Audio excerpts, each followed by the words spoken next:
Pozdravljeni! Današnji prispevek temelji na razgovoru, ki sem ga imel z nekom izmed vas na Facebook strani BJSway, na Messengerju, kjer sva tako prosto kramljala, kak bi bil danes pomen tretjega bolida, tikarja, muleta, kot smo mu pravijo Italijani, v Formuli 1. Spomnimo se, v starih časih so imeli ekipe tudi tretji bolid pripravljen v boksih, ukolikor bi imel kdo kako nesrečo, tehnično kvaro, oziroma z drugačnimi nastavitvami, ukolikor bi bilo sprejemljivo vreme. Seveda, nastavitve so bile napravljene za enega voznika, ponavadi prvega, oziroma eno dirko za enega, eno dirko za drugega, a to danes sploh ni tako važno. Ta tretji bolid je bil prisoten v boksih Formule 1 do sezone 2008 in v zadnjih letih je imel zelo zanimivo funkcijo. Namreč tiste slabše ekipe so lahko na prvem prostem treningu imele 3 bolide. In tudi tisti razvojni voznik, ko ga danes tako lepo imenujemo, je imel svojo funkcijo.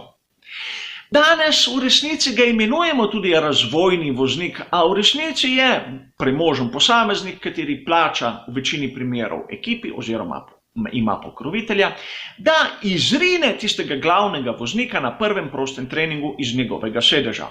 Ekipa ima tako dvojni negativni učinek.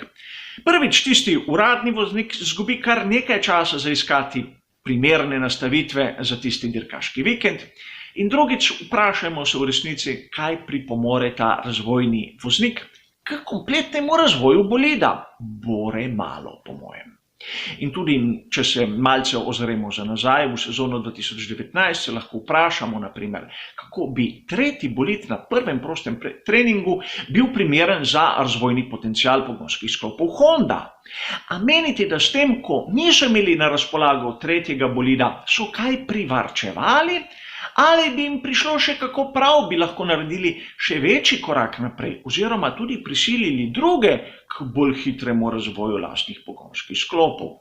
Jaz mislim, da ta druga varianta bi bila bolj očitna, boljša, videli bi kaj več, namesto da bi toliko menjali med eno in drugo dirko elementov pogonskega sklopa, bi tiste glavne zadeve že lahko uredili na takih testiranjih, katere bi se zgodile na vsak dirkaški vikend.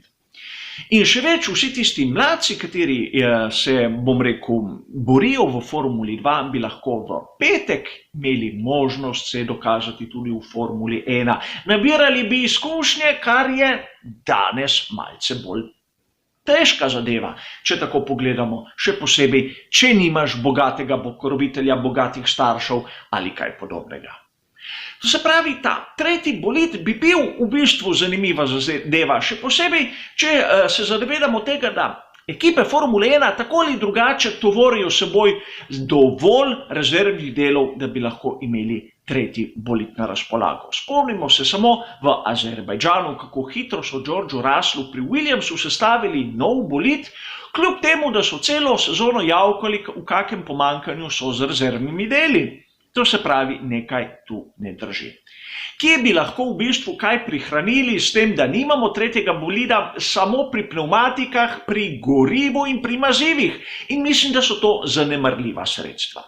Sam menim, da v vsakem primeru stane več razvoj določene komponente bolida Formule 1 kot fizična realizacija le-tega.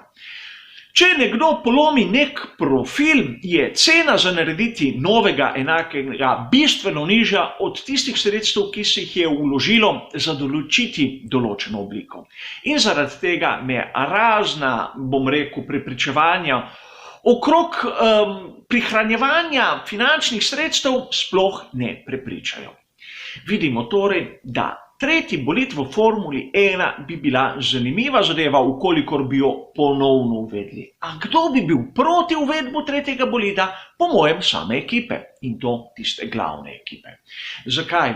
Zato, ker tisti glavni, močni, prvi se v bistvu bojijo, da jih bojo tisti zadaj ulovili.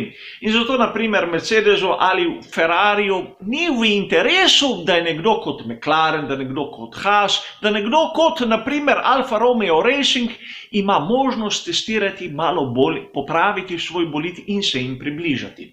Zavedati se moramo dejstva, da ukolikor želimo uravnoteženo prvenstvo, morajo tisti zadaj imeti hitrejši razvoj od tistih spredaj. drugače jih ne bojo nikoli ulovili. A mislim, da v Formuli 1 tisti glavni hočejo ostati spredaj, zato se bojijo konkurence. In tudi zato nimamo tretjega bolida v boksih, še posebej ne za tiste slabše ekipe.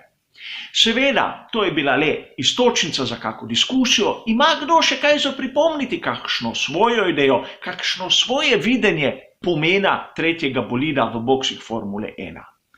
Prosim, imamo pripombe, zato smo tu, tudi da poslušalci kanala svojo rečete. Hvala za vašo pozornost in seveda nasvidenje.